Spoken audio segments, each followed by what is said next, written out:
Robin Hood Radio and the Robin Hood Radio Network is proud to present Leonard Lopate at Large, lively hour-long in-depth discussions providing overviews and context to topics usually covered in partial measures. His guests include leading thinkers, scientists, artists, economists, farmers, historians, authors, and politicians. Mr. Lopate is a Peabody Award winner whose numerous honors include 3 Associated Press Awards and 3 James Beard Awards.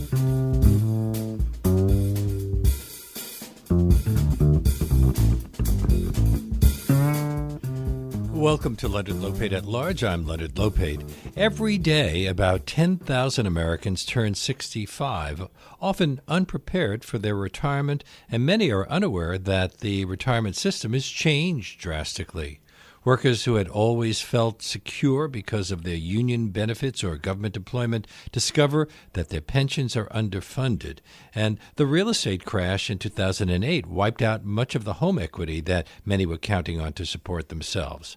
1/3 of all Americans have no retirement savings at all. These days, people of retirement age who discover that they're ill-equipped to find a new job in a competitive market make up the fastest-growing segment of an insecure and low-paid labor force. In her new book, Katherine Newman, a professor of sociology and interim chancellor of UMass Boston, argues that the coming crisis in retirement security is the result of a flawed system, not flawed individuals. Her book, Downhill from Here, Retirement Insecurity in the Age of Inequality, is published by Metropolitan Books, and it brings Katherine Newman to our show now. Welcome. Thank you so much, Leonard. In the middle of the Great Depression, how was FDR able to gather support for the newly created Social Security program? It actually was more of a struggle than we realize now. Social Security was not all that popular when FDR first proposed it. You would think it would be because during the Depression you had so many families that were suffering both in terms of taking care of their children and their elderly parents. And that was a huge social force leading in that direction. But actually FDR had to get out there and lead ahead. And in the initial years of Social Security, it wasn't all that popular because it took a long time before it actually took effect. But eventually it became a third rail and no one will touch it now. On the other hand, some of the arguments that were used against the New Deal are still with us today, arguing about proposals to correct the current situation. There are plenty of people who would argue that we should dismantle Social Security, that it was a socialist idea whose time has expired, but I don't think most Americans believe that. Why did FDR base his economic security proposal on social insurance rather than on welfare assistance? Because I think he thought it would have more political traction if it was something that appeared to be earned over a lifetime, which of course it was. You had people who worked for 40, 50 years and paid in and then saw this contribution coming back. And so I think they thought it was morally acceptable. Based on insurance. Yes, it was an concept. Insurance model, exactly. But despite the weaknesses in the system, hadn't we long believed that we had solved the problems of old age poverty? Yes, and perhaps if we weren't living so long, we would have. But the Social Security system was designed for a period in which people typically died in their 60s. And now we're living well into our 80s if we're lucky, and some even longer. So Social Security was not designed with this longevity in mind, and that's one of the reasons why it's somewhat vulnerable. Not difficult to fix, truly, if we had the political will, but it just wasn't designed for this demographic. So people are living long enough to actually draw the benefits, or they're drawing benefits much longer than they would have in the past. 20 years longer. Are monthly Social Security benefits too low to allow most retirees to make ends meet? It would be difficult without any other source of income. And, of course, for those more affluent Americans, they have private pensions, as is true in most of the world, where the state system is meant to be a complement to private insurance. But I think as a foundation under the vast majority of Americans, it at least provides a kind of modest living. And that's not unimportant to millions and millions of people. What's a defined benefits pension? A defined benefit pension is the kind that used to be typical in the U.S. for about 30% of the population, especially the unionized population, where you put in a contribution was put in by employers. It was managed by employers. It usually was a function of the last, say, 3 years of your salary. So in the University of Massachusetts, it's one of the last places where this exists. our workers receive a pension benefit that's pegged to about 80% of their highest salary over the last 3 years. And that's what a defined benefit is. It means you know what the benefit's going to be going out. And that is the opposite of what most people have now. But since the worker is guaranteed a set amount of monthly income in retirement, doesn't that place the investment risk on the plan provider? Yes, it does, and that was the whole idea. It places the risk on the employer's shoulders, and it places the responsibility for managing the investments to make sure that money is there on the employer's shoulder. It's the opposite of the 401k system we have now. So they didn't want this anymore because it wasn't working for them. So is that why defined benefit system has largely been replaced by what's now being called a defined contribution pension? Yes, well, this is linked to the weakness of unions, which were able at one point to bargain for defined benefit contributions, and then union density slipped, and pretty soon you didn't have that bargaining power anymore. And what replaced it, as you said, is the defined contribution plan. That's where the amount of money that goes in is defined, but what comes out is now the worker's responsibility to manage. And those are very rateable benefits, and people do rate them when times get tough. As a result, they're often not there for them when retirement comes around. I've actually been seeing ads on television for people encouraging people to raid their life insurance policies. Yeah, these rateable policies are a real problem, and during the Great Recession in 2008, 2009, people did this by the millions, and as a result, not a lot left in those plans when they really need them. Where does the 401k fit into this? It's a defined contribution plan where workers put in money from their paychecks, and in many companies they're matched or there's an employer contribution. But how they're managed is entirely up to the worker, and most of us are not that intelligent about investments. So how much is left there is vulnerable to stock market fluctuations and to the level of skill and the knowledge you bring to the task. So since the benefits are no longer defined, in fact fluctuate on the basis of investment earnings, how can a worker plan ahead? Well, it's not easy, and they don't. And that's why we're in so much trouble, because as you pointed out in your intro, about a third of Americans have no retirement savings at all. And a great large number of the rest of them have very little. And so they're not going to have enough. There just isn't going to be enough when they're ready to retire. When I was a kid, I was encouraged to open a savings account. But and that was the way you were supposed to continue doing that through the rest of your life, and eventually you'd have a little bit of money there. But we started off, I think, with dimes at the Dime Savings Bank here in Brooklyn. But interest rates on savings have been around zero for a decade now. So thrifty seniors who kept money in a savings account or a CD haven't been able to rely on interest to supplement their income. That's right. They're not getting anything for their money. And let's face it, Leonard, most people don't save. They live to the edge of their income. Their savings was tied up mostly in the houses they own.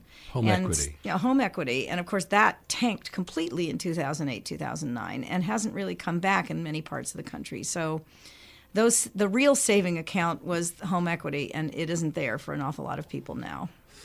So would you say that the defined contribution pension system fails to protect workers from cyclical turbulence and from poor individual choices? We're caught in a bind there. Well, it's a combination of that and the fact that most people just don't have enough money to save. They need the money they're earning to survive. And if they have to depend on what they can set aside, it's never going to be enough. So what we need is something that's a more progressive system, more durable, and more untouchable so that we can't rate it. You say a more progressive system. Has anybody proposed a more progressive system? Well, Social Security is a progressive system. Those of us who earn more pay in more, and those who earn less actually derive a larger benefit. But everybody derives something, and that's an important political point. But there's a cap on Social Security benefits as well. You could earn a lot of money and still get the same amount as somebody who earned a lot less money. True, but at the same by the same token, the amount you're taxed for it is cut off at a very low level, in my opinion. So if you're earning up above, I believe it's $135,000, all the rest of your income is not taxed for Social Security. And if it was, even at a modest rate, we wouldn't have to worry about the solvency of Social Security at all. So how did that get through? I think that was a political bargain like many other political bargains. And, of course, in other countries, that's not the way it works. And so they don't face the insecurities that we do. I'll talk about other countries later. Right now, there's an article in today's Times about how Britain young Brits are suffering, but much of Europe, people feel a lot more secure. We'll get to that later. But let's talk again still about people in this country. You interviewed a number of long-distance truckers. Weren't truckers able to support their families and have a stable life because of union benefits? They were members of the Teamsters Union. That's right, they were, but we fell in love with deregulation, actually, even before Ronald Reagan, and then he accelerated this. But even under Democrats, there was sort of a mutual love fest across the aisle for deregulation, and the consequences of that, which began in the late 1970s and have continued apace, really wreaked havoc with industries like the truckers, communications, the airlines. Just all over the country, we started inducing, and by deliberately inducing much more competition. That then led to companies disappearing. And as they started to disappear, they began tapering off on their legal requirements to fund pensions, and pretty soon went belly up completely. And that left the pension funds high and dry. So in the case of the Teamsters, the Central States Pension Fund began running down in the 80s, and then took a really heavy hammer in 2000 and in the Great Recession. And pretty soon that fund was coming to an end, and Teamsters started getting notices that they were going to lose 50, 60, 70% of their pensions. Unionized companies like Holland Freight faced stiff competition from non-union companies.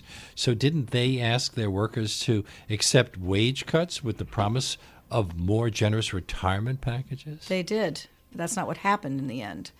They asked for it in order to stay above the flood line and keep themselves going, but in the end, they couldn't very easily, and so, yeah, that benefit didn't ever transpire. You interviewed a woman named Rita Lewis, who is both the daughter of a trucker and the wife of a trucker, and her husband, Butch Lewis, was willing to give back 15% of his annual pay to keep Holland Freight in business. Did that help? It helped for a while, but in the end, Butch and all of his other union friends found that they were getting these notices saying their pensions were going to be cut. Butch Lewis was a legend in Minneapolis. He was the leader of Local 100 and became one of the spokespeople for Teamsters who were losing their pensions. But in the end, they were not able to bargain effectively because it was just a weak industry by that time. In 2015, the Lewis family got a letter stating that 50% of Butch's pension might disappear. And thousands of others also got that letter. All across the Midwest, that's right. So how did that come to pass? Well, disappear? They'd already given back money to sustain their pension plan. As the Central States Pension Fund began to decline, the people who were running it petitioned the federal government to cut those benefits, largely in order to leave anything behind for today's workers, because these were the folks who were already retired. In the end, Congress decided to set that aside, but it's still a looming threat, and my guess is it's going to come to pass in the end. But Butch and his friends went out on the campaign trail to try and block the Treasury Department from approving those cuts, and it was extremely tense, and in the end, Butch died. But also, people felt betrayed by their union. After all, they had made a major commitment to the union. On the other hand, the Teamsters were investigated for their ties to organized crime years before. Were there concerns that the union leadership might abuse the assets from the pension fund? No, I don't think so. I think that in the past, the Teamsters... Jimmy Hoffa was good about the pension fund? Most of the Teamsters I've talked to were actually big fans of Jimmy Hoffa Sr. The federal government was not. And so it took over the Teamsters Central States Pension Funds, and that's why the Treasury Department was running the pension fund, and in turn it turned it over to Goldman Sachs and other investment houses to take care of those funds.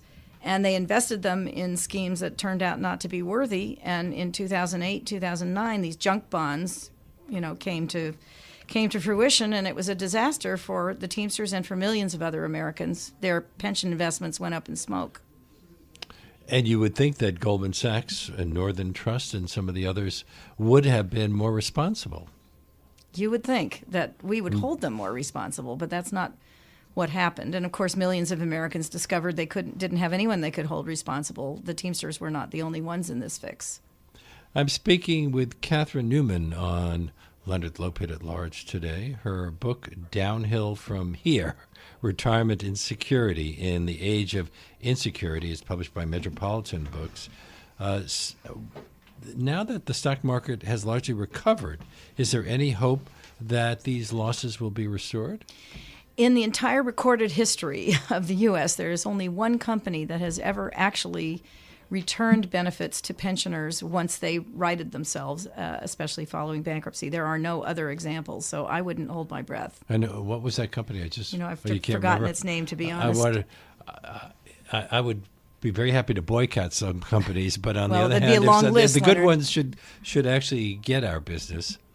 Did the truckers feel anyone was fighting for them? How about Elizabeth Warren or Bernie Sanders or some of the other people who present themselves as workers' advocates? I do think they felt Elizabeth Warren was, and I'm not sure. I mean, I imagine Bernie Sanders would have fallen into a similar category. I saw Elizabeth Warren deliver a stinging critique of the industry and of cuts to these pensions and a robust advocacy for these union members, as did Sherrod Brown, as did many other legislators who derived from the Midwest and were advocating for their citizens. So there were many who stood up, but there was also a kind of sense of complicity because pension reforms that were introduced in 2014 made these cuts possible. Before that, they wouldn't have been legally possible. They were called reforms? They were called reforms, and I think they were intended to support the needs of current workers, to make sure that if pension funds were going bankrupt, something was saved for the next generation. But the fact of the matter is it was just a disaster for almost everybody. That was during the Obama administration? 2014. There had been earlier problems with the welfare reform bill of the Clinton administration. So this is not just a Republican-Democrat thing. No, it's not. And fortunately, now that the Democrats are back in action in Washington, there are bills before Congress to restore these benefits and to create a more secure pension system. We'll have to see how they fare. My guess is the Senate won't be in the mood. Well, for a long time, Democrats relied on the support of unions. They no longer have to worry about that because the unions have lost so much power and so much membership. So is that another factor in the story? It's definitely a factor in how we got into this fix. The unions were the major stalwart supporters of these pension plans, and as they weakened, so did the pension plans.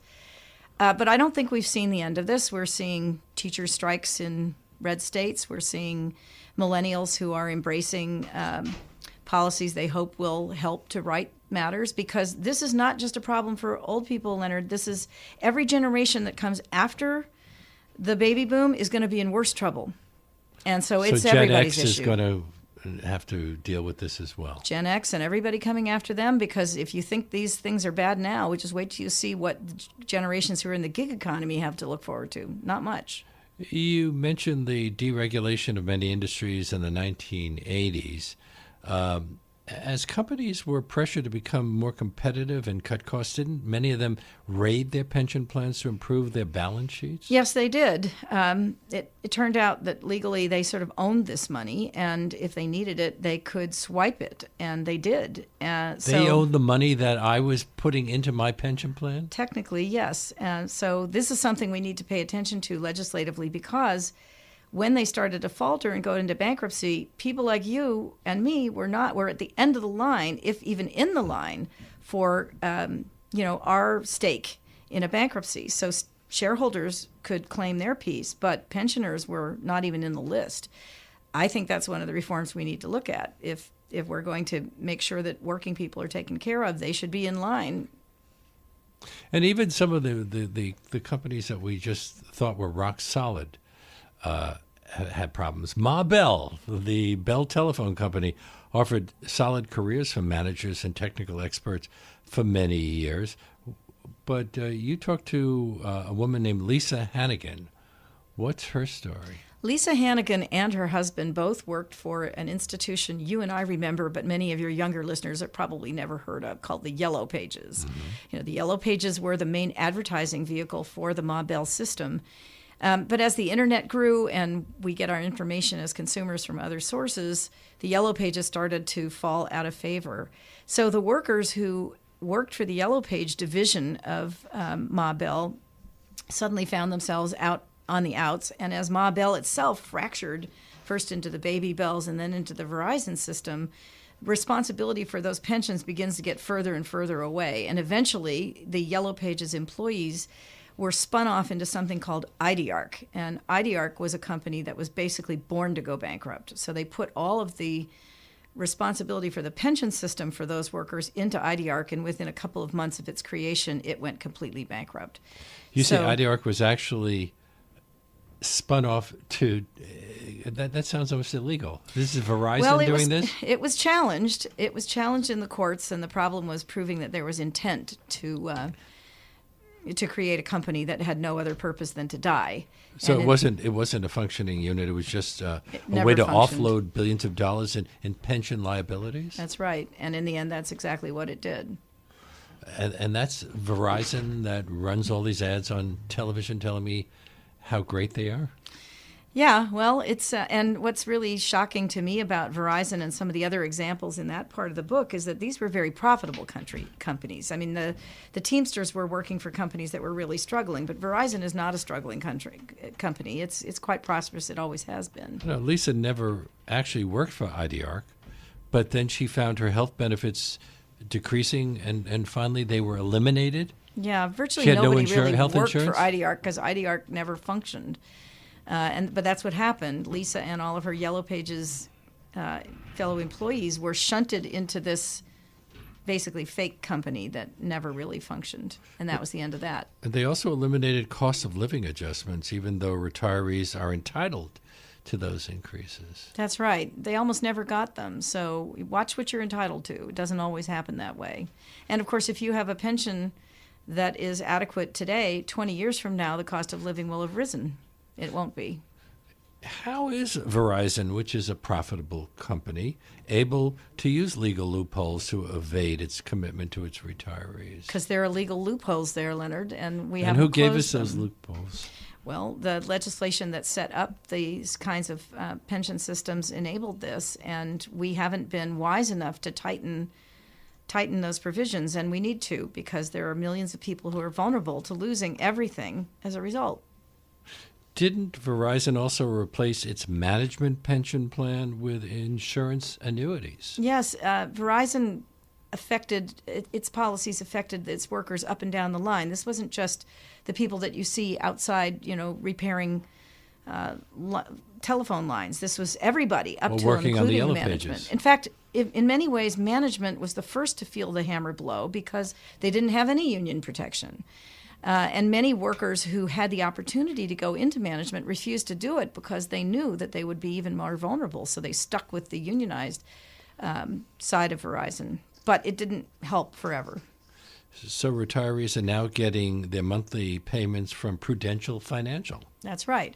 And as long as that's stable, that's fine. But it turns out there are many responsibilities for being transparent and for informing workers of what's in their pension accounts that don't apply to the insurance companies. They apply only to the pre-existing pension system, which was not an annuity system. It's a way of moving retirement benefits out of the reach of federal law and oversight? Out of the reach of what's called ERISA, which is a major federal law that governs pensions. And so, we haven't seen a tremendous fallout from that yet, but we hadn't seen 2008 before we saw that. And a lot of things can go wrong, and if you don't have the right to know, it could be a problem.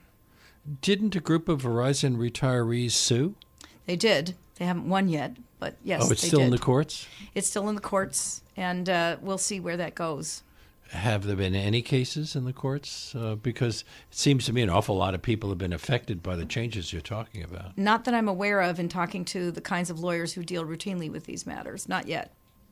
Verizon was one of the first financially successful firms to invoke pension freezes and other changes to define defined benefit pension plans. Some other pretty major companies followed suit. IBM, Motorola, 3M, Boeing, FedEx, Hewlett-Packard. Yeah, welcome to the new world, Leonard. This has become a standard practice, not just an unusual one. Once they saw that one of them could succeed at this, they said, how about me? That's right. And of course, to some degree, these are competitive industries, so they're watching their prices and their costs, and this is one way they were able to lower them and be more attractive to banks and financing when their balance sheets were less loaded. After United Airlines went bankrupt, how did they get court permission to default on their employee pension plans? Because our bankruptcy law does not place pensions as a kind of creditor in the same way they do other creditors. And that, I think, is something Elizabeth Warren ought to look at, since she's a bankruptcy lawyer, because they really didn't have much standing. And as a result, yes, the courts discharged these responsibilities and let other creditors go way ahead of the pensions, and that was that. Didn't that hurt United Airlines? After all, they rely on some highly skilled, well-paid employees, pilots, engineers, mechanics. I guess they don't think it did. In the beginning, United, of course, was part of the air traffic controllers strike that Ronald Reagan pursued long, long ago, and the unraveling of the labor agreements surrounding the airline industry began there and then gathered force. And I think in the beginning, the pilots didn't think this would ever hit them, but it did. It hit pilots, it hit stewardesses, it hit the whole industry. And so pilots today are a highly organized force. They are very skilled, and they're difficult to replace. Not impossible, but difficult, because it takes so many years to become a trained and qualified pilot. But in the end, the industry was able to affect their pensions as well. And so, yes, they've gone. There are pictures in the book of them walking picket lines, trying to claim their pension benefits back. But United did ultimately actually go bankrupt. It came out of bankruptcy later, and today is a very prosperous company, but it hasn't returned those pensions. Meanwhile, I would imagine pilots have a certain amount of job fluidity. They could have gone off to Delta or American or one of the other airlines. I don't think United was alone. The whole airline industry was restructuring. There are airlines that we knew very well in my youth and your youth, and they don't exist anymore, like Pan Am. I mean, there's tons of airlines that just disappeared. And I'm assuming that things got even muddier recently with the government shutdown. They certainly did, although the government shutdown was absolutely fascinating from this point of view, because it was the air traffic controllers in many ways that brought the government shutdown to a shutdown. They're unionized, but you mentioned Ronald Reagan going after them. They did. I mean, Patco was the enemy for Reagan, and he fired 11,000 air traffic controllers in one day and then prevented them from reclaiming their jobs later on. So interestingly enough, the air traffic control system is a very sensitive point. If the airline industry comes to a halt, the rest of the country comes to a halt, and that was just not on even for Donald Trump. Well, Donald Trump has come to the defense of airlines because he's against this new green movement, which he says is going to shut down airplane flights, although it wouldn't. Whole nother topic for a whole nother one of your guests. I'm speaking to Katherine Newman here on Leonard Lopate at Large on WBAI, New York 99.5 FM. Her most recent book from Metropolitan Books is Downhill from Here, Retirement Insecurity in the Age of Inequality. One of her previous books we discussed at another time is No Shame in My Game, the working poor in the inner city. So you're specializing on these kinds of topics. Don't you ever get depressed? No, it's a mission for a social scientist to try and educate people about these issues. I think they're very important for the public. Well, you're a professor of sociology at UMass. What happens when you talk about these things with your students? Do they say, oh, my, yes, I'm in do. Trouble? I think they understand that they need to be educated about what awaits them and to pay attention to who they vote for and what policies matter. And our job in the classrooms is to make sure they're well educated. You may have noticed that this show has been preempted a couple of times since this Winter Fund Drive began. And we're scheduled to be preempted again on Wednesday and Friday of this week. Some listeners have told us how frustrating that's been for them. To be honest, we don't like the preemptions any more than you do, but it's unfortunately the only way to keep Leonard Lopate at Large coming to you every day. And we are back with a discussion of retirement these days. Nothing like what it was, the discussion we might have had 10 or 15 years ago. My guest is Katherine Newman, who has written a book called Downhill from Here, Retirement Insecurity in the Age of inequality. And I mentioned 10 or 15 years. When did it really start going bad? I think the beginning of our problems really dates back to that period of deregulation that started in the late 70s under Jimmy Carter, really took flight under Ronald Reagan, and has continued apace since then. But it's a slow bleed, and it's becoming more serious now. I think it became particularly catastrophic after the Great Recession, when one of the backstops for retirement, home equity, began to crumble. And I think it's become ever more evident since then that we're in trouble. Weren't public sector jobs generally thought to be stable, even if they were relatively low paying? They were. And you were sure that you were going to get a pension. That was one of their major attractions. And for people in cities like Detroit, where I write about in the book, it was kind of a promised land, the city, so-called city job. And here in New York, the same thing was true. People understood they weren't going to get super high wages, but they got good benefits and a stable pension to rely on. And that's why the civil service was kind of the holy grail, especially for people who were locked out of other professions. Has this hit the African American community particularly hard? Because in many cases, people couldn't get jobs in the private sector because of unstated racial bias, were able to get jobs for the local municipality. That's right. I mean, whatever else you can say about municipal government, it was a haven for African Americans, and it was much more likely to respond to equal opportunity. Government has always been more open to progressive policies around equal opportunity, which is why African Americans by the millions flooded into the civil service, and it was, for many, a ticket to the middle class. Among a number of factors that contributed to Detroit's bankruptcy, hadn't Mayor Kwame Kilpatrick used municipal funds to purchase risky financial instruments called interest rate swaps? What was his reasoning in doing that? He was looking for higher interest rate returns, and that's partly because the pension systems in many cities are underfunded, and he was looking for more cash coming into the pension system. And it turned out to be very risky. It turned out to be an unfortunate decision. And that people debate today whether or not he should have known that, mixed results on that, and he wasn't the only mayor who did so. But essentially, cities began to feel the bite of migration outward of industry, and the tax bases of many cities, including New York City, began to feel that hit and become underfunded in their pensions at the same time that they were struggling to pay for schools and medical care and all of the other responsibilities cities have. So they were looking for higher returns on those investments in order to fund city services. But Detroit seems to be an extreme case. The city often borrowed funds, they called it, from retirement accounts instead of raising taxes. And this came as a shock to me. Didn't Detroit even consider selling paintings from the museum to raise money?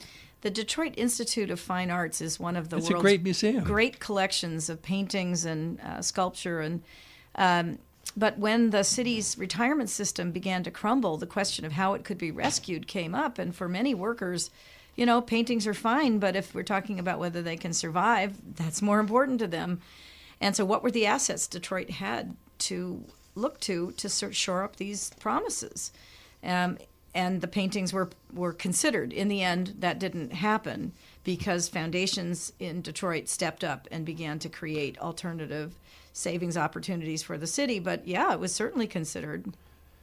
Pensions in Detroit were not only cut, weren't retirees required to give back thousands of dollars in pension payouts that had already been distributed? That's right. Has that happened anywhere else? It has happened in other places. It's usually because some sort of mistake has been made. And in the Detroit case, the argument was that pensioners had been overpaid for certain kinds of benefits that it should never have been cleared. Of course, they were cleared. They were cleared by pension authorities, and the workers, on the other hand, had every reason to think they were being given legally defined payments. How were they supposed to know that this wasn't on the up and up? And in the end, the bankruptcy court declared that either they had to give this money back on a monthly basis and pay interest or give it back in a lump sum, and most of them didn't have the lump sum. Yeah, it must have been a terrible hardship for people of modest means. It was a hardship. Sometimes it was as much as $60,000 because these were payments made by mistake, shall we say, over a period of more than a decade. It added up.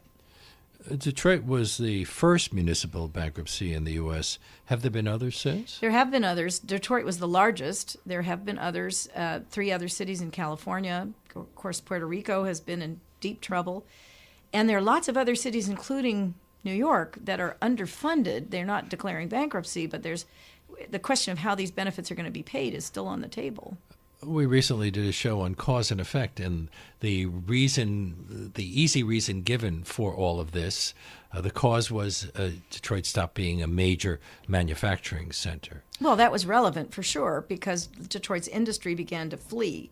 But some of the other problems that attended Detroit, including the fact that you have suburbs around Detroit where the residents are making use of Detroit as a place of work and are commuting in, but they're not paying taxes to support the city of Detroit. So there are lots of complexities about who should be supporting cities.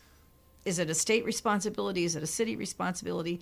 And in many instances, Detroit doesn't even collect the taxes owed to it by commuters who come into the city. New York theoretically charges commuters some taxes, at least taxes on their wages. Well, it certainly has payroll taxes, but at one point New York had a commuter tax, and I believe that was struck down by the courts. So we haven't really come to grips with what is a city as a fiscal unit and who really owns it, just the residents of the city or the people who benefit from its presence because they work here, even if they're commuting from New Jersey or from Livonia in Detroit. I don't think we've really come to grips with that. Haven't many cities like Chicago underfunded their pension plans despite being in good financial shape? That is certainly true in many parts of the country. It is. They're kind of rolling the dice and hoping that those benefits will not be claimed as they could be. And it's always a matter of probabilities, Leonard. It's never 100% of everything is claimed, right? People die early. They don't get around to it. So there is always a matter of proportion and probability here. But I wouldn't want to bet on it, and it is something that every pensioner has the right to expect. Are people still retiring at 65? Less and less. Interestingly enough, the largest growing population of workers in the U.S. are full-time workers over the age of 65 and over the age of 75 even. Really big either returns into the labor market or people who never leave. Don't some people wait until the full Social Security benefits become available at 67? Does that bump up the payments at all? It bumps them up enormously. And if you can wait, it's by far the best thing to do. But of course, if you're one of those Teamsters whose body is worn out, whose pensions are cratering, then you take it the minute you can get it. And at age 62, that's a much less amount of money than you would get if you could wait. Aren't women more likely to leave and re-enter the workforce? Yes, because women are often the ones responsible for family care, for elder care, and so their patterns of movement in and out of the labor force are more volatile than men's. Does that have an impact on the retirement benefits? It does, because retirement benefits are cued to the number of quarters you've worked. And so for women who drop out of the labor force for long periods of time, this can really hurt them when it comes to claiming that pension check. And if they're not married or if they've been divorced, in a sense, the system was born with the idea that a woman was going to attach her husband's Social Security. That's not really how life is played out now. Well, if you're a widow or a widower, don't you get the Social Security of the deceased? You do, if you were married. If you, fewer and fewer people are. So it's, yes, the system was born with that in mind. And if that's how your life works out, those pensions are available. How much of an increase has there been in so-called gray labor, people working into the late 60s and 70s? It's massive. As I said, it's the largest growing population of American workers, people over 65, either coming back into the labor market, but not usually for the kind of job that they used to have. Well, many blue-collar jobs require physical strength and stamina. What options are available for older workers who did physical labor who need to keep working? So take a look around the next time you go to CVS or Walmart or Home Depot, you'll see a lot of people with gray hair who are serving in those service sector jobs. And that's one of the kinds of jobs that people have come back to. And very often these jobs pay less and are of less social status than the ones they left. Nonetheless, they are looking to that gray labor market to satisfy their labor needs. You interviewed older people working in retail and service sectors, Home Depot and the like. Did they talk about the problems of living on minimum wage jobs? They did. Now, to be fair, some of them said, look, I'm not ready to be on a shelf. I want to be out in the world. And if I'm living longer and I'm healthy at the age of 65, why shouldn't I keep working? So the phenomenon we're describing isn't just motivated by hardship, but for many people it is.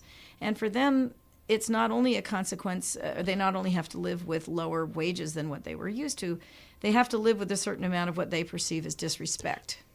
And then there are the problems of some areas being more expensive than others. For sure. And that is not built into any of this. No. Living in New York is a lot more expensive than living in some small town. And Social Security is not means tested. It's not adjusted by where you live. So that is a big problem. A Social Security check will go a lot further in some places than others. And this state, this city, it doesn't go very far. And you said earlier the retirement situation may be challenging for today's elderly, but it's going to be even worse for the Gen Xers who were born between 1965 and 1980. They'll be coming up for retirement fairly soon. Yeah, and the problem for Should them... we increase? Some people have proposed extending the retirement age to 70. We have already extended it to 68 in Social Security, so I think we can expect to see that the retirement age will grow, not only in the U.S., but elsewhere. And there's some wisdom to that, but again, we have to remember the inequalities that exist in the kinds of work that we do. If you have a hard physical job, by the time you're 60, your body is going to be worn out, because the one thing we haven't been able to change is the body. And if you're in a job like mine, you could theoretically work for much longer. What are two-tied retirement agreements? So two-tiered retirement. Two-tiered, I'm sorry. They tend to come about when we're in the middle of a labor crisis and companies don't want to get too close to the moral hazard of attacking retirees or people who are imminently going to retire, but they will start monkeying around with the benefits for the next generation because they are maybe 10 or 15 years away from retirement and at least in theory could continue to work longer. Well, why have labor unions agreed to such an unfair practice? Because they're so weak, unfortunately. They are looking at extinction in many parts of our economy, and as the labor unions have weakened and their clout has weakened, they've ended up in a position of not being able to support all of their workers, and so they reluctantly and with great trepidation enter into these two-tiered agreements. The problem, of course, is their younger members don't look upon that as any great gift. There's a morale factor and there when people are working unions side by side who have different prospects for the future. That's exactly right. And then it weakens the appeal of unions for the next generation. And then we have this other situation now. Rather than hiring full-time staff, many companies are relying on short-term fixed contract temporary workers. You're at a university. We're going to be doing a show soon with adjunct professors who really are abused financially, and they don't have any retirement packages either. As it happens, my university doesn't have very many of those. We have non-tenure track faculty, but they have durability of employment after just a few years. But we have very strong unions in Massachusetts, and so some of the things that you see here in New York in the way of adjunct labor don't pertain much to where I am, but it has become a national issue all over higher education, and it has not improved the quality of their working lives or the quality of instruction that our students are receiving because they're stressed. They're working 6 different places to make ends meet. Would you agree with Paul Krugman's solution to future Social Security insolvency? Eliminate the cap on income subject to payroll taxes? Absolutely. It's the most sensible and easiest thing. The cap is now $132,000. Yeah, I mean, I don't think people earning above that limit would really miss it very much. And if we did follow Krugman's suggestion, we would take care of the Social Security system automatically. You mentioned Senator Sherrod Brown as one of the politicians thinking about these things. What would he's the Ohio senator, What would his proposed Pension Rehabilitation Administration legislation accomplish? So it would allow pension systems to borrow to create a pool of funding that they could then use for paying benefits. It would put more money into Social Security. Sherrod Brown has been one of the most progressive voices in protecting pensioners. It would dismantle some of those so-called reforms that were put in 2014 that made it easier to raid pension benefits, and it would most importantly, it would shore up the pension benefit guarantee system, which is an insurance system for pensions, the PBGC. We're not putting in a lot of money into that, and it's going to go bankrupt too. And so his legislation would stabilize PBGC, and we desperately need that. It's being called the Butch-Lewis Act, named That's after right. the Teamster we mentioned earlier. Why do you think the U.S. lacks a strong shared commitment to ensuring a decent retirement income for all members of society? When you look at some of the European countries, Great Britain's having problems right now, but France, Germany, the Scandinavian countries, they don't have economies as large as ours, and yet we're not hearing similar situations developing. I would say that's true of their social benefits more generally. So pensions are just part of a broader perspective on what the state owes citizens and what citizens can expect from government. Now, they pay much higher taxes for it, but everything from child care to old age care, all of it is regarded very differently in those countries than it is here. And we pay a huge price for this in insecurity, in inequality, especially the conditions that our least fortunate people endure. And there's much greater equality on all of those benefit programs in the social democracy. So the answer to why their pensioners are in better shape has to do with how everybody's in better shape in those countries. So when your subtitle refers to insecurity in the age of inequality, there's less inequality there. In this country, when somebody proposes a millionaire's or a billionaire's tax, and at one time in this country, after World War II, when the economy was really thriving, the tax rate for the very rich was very high. It was about 90%. There were loopholes, but it was very high, and everybody just thought that was okay. What happened? Good question. Well, we lost political faith in that idea, and the country became more prosperous, and more, I think, middle and upper middle class people wanted liberation from those tax burdens and didn't realize what would come along with that liberation. Along with that would come insecurity. And so we have a whole system and economy now that's based on high levels of inequality, with those at the top whose political power is stronger, being more favored by every one of these policies than those at the bottom. And so we only rarely ask the question, what are we paying as a country for this level of privilege for those at the top? And I think that's what people like Bernie Sanders began to ask, and it seems these ideas have gained more political traction now. But the president and members of his party are taking credit for the recent tax cut, and they painted it as something that would help everybody in this country. Well, we'll see whether or not that's what everybody thinks when they go to the ballot box. I think the empirical evidence is that's not what's happened. The benefits have accrued as they generally have in the last decade or two to people at the top.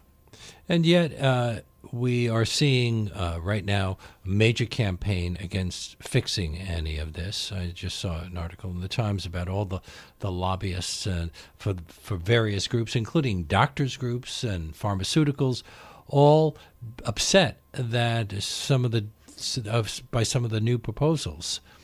This is a political battle, and I think it's actually a healthy thing that we recognize there is a political battle. Yet the elderly seem to be voting for the politicians who don't seem to be voting in their best interests. Well, we'll see. We'll see. When they realize that those tax benefits didn't actually help them and that they're more insecure, we'll see which way the pendulum swings next time.